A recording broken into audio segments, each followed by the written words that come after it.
Okay, guys, this is MBZ here, and this is GameDoods back again, and it's me with JackWhiteV today, and we are reviewing none other than Super Mario Galaxy for the Nintendo Wii.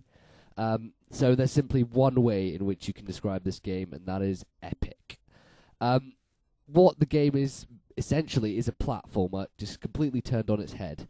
And so basically you'll be playing as Mario, going around levels, and just collecting stars, just as you did in Super Mario 64.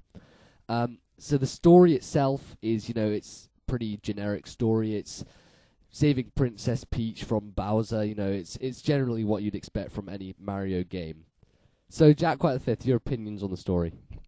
The story is a pretty dull story. I mean, the cutscenes look great. I mean, they're really clean and crisp, but what they're telling is just dull. I mean, this game isn't a great story game. The gameplay is where it's at. Have to agree with that entirely. So if you're looking for a game which has a good story, don't buy this. Buy Phoenix Wright. So let's move on to the gameplay.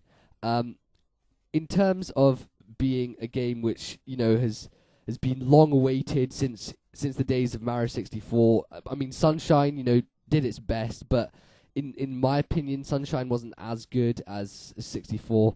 This is sort of like TP to Ocarina. It's successor in spirit, really, on the Wii. So the gameplay is really as it is on 64. You're Mario, you're going around like hundreds of different levels, you're collecting stars as you go along, and you have to collect a star at the end of each level, so that you've given a challenge, either a boss or finding something out, and you have to get the star. And so once you've collected enough stars, you eventually get to the final battle, and that's where it goes. But with 120 odd stars in the entire game, it's going to take you quite a long time. And JackWhiteV, what would you say about how the gameplay has sort of changed? Well, I'm quite a big fan of Sunshine, so I wasn't sure how going back to its roots would help. But then I realized, oh wait, you can go upside down, and then I just was completely hooked. I mean, walking upside down around a planet is just great. I don't know how they came up with it. It's just so original compared to Sunshine, which was pretty boring. I still liked it though.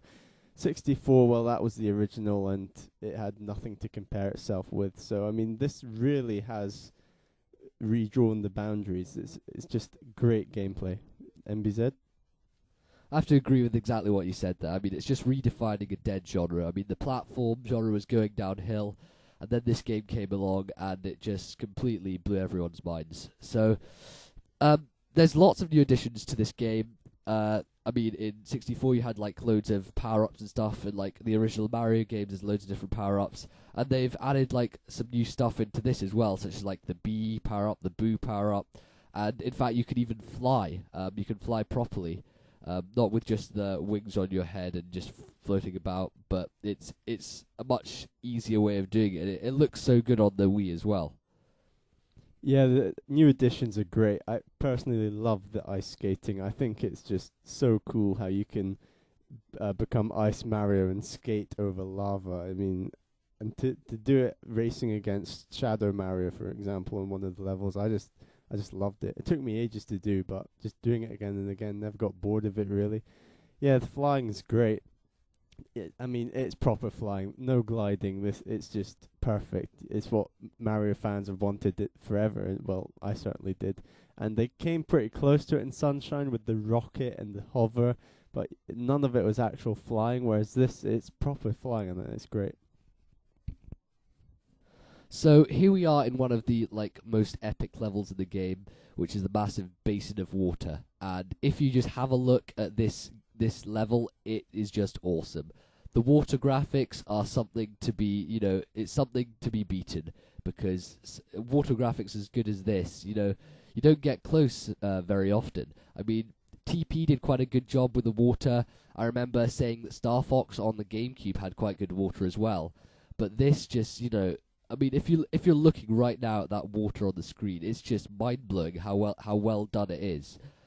So I mean, the graphics in general, TP comparing it to these sort of games was a GameCube import, so it wasn't that great. Corruption, it was pretty damn good, and it looked good for what it was. But for what sort of a game Corruption is, you know, you'd expect it to be maybe perhaps a bit better.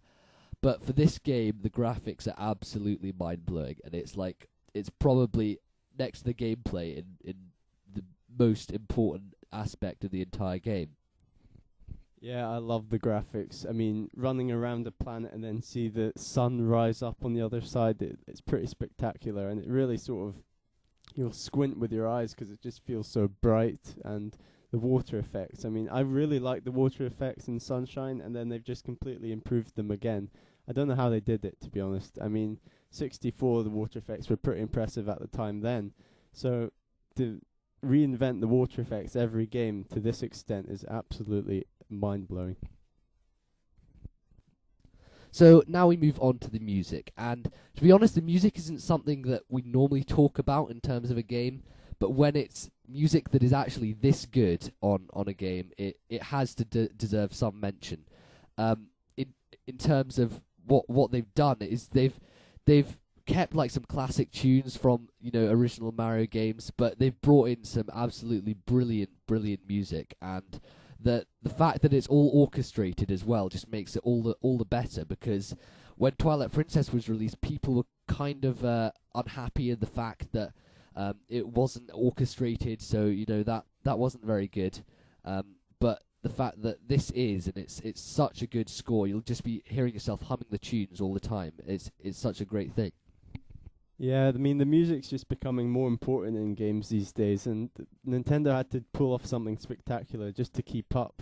I mean, you've seen music games such as Guitar Hero. This is completely different. It's completely background music, but it's still absolutely amazing. It's just old theme tunes that have been reinvented and stuck back in the game, like Zelda, like Wind Waker, but I mean orchestrated on top of that. So the music's just amazing. So how long will this game last you? Well, the fact that you have 120 stars in total, and that the final boss battles at around 60 stars, I mean, you could end it there at 60 stars and be done. But if you really want to get the most out of this game, you really have to go for all the stars, try and get every single one. After you complete the final boss battle, you get the option to get these purple coin extra stars from each level. So you go around collecting 100 purple coins, and when you've done that, you get an extra star. And even after you've completed the final battle, you get an extra entire room up at the top, so that you can go and do 4 extra new levels, which is just really great. The lifespan of this game is huge. I mean, the way they've broken it down into smaller levels is much more appealing than Sunshine. It's easier to come back to. It's a bit easier, so maybe because it's easier, it's a shorter lifespan for some, but I mean, you'll definitely come back to it more, so that's why it's a better game in my opinion. So my original opinion of this game was that it was going to be an absolutely amazing game. When I got it, it just was even better than I thought. And in terms of what I enjoyed the most in this game, I would just say just running around the huge levels and just admiring the graphics, I'd have to say. It's just absolutely awesome. The gameplay's fantastic, the graphics just work so well.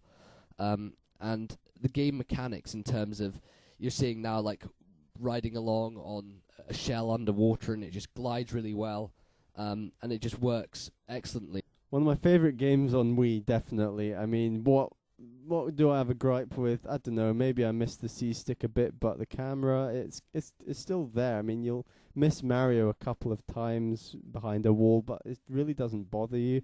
And overall, it's just great. I mean, that's the only gripe I have. I mean, the graphics, music, gameplay, lifespan, it's all works for me in this game. I just love it.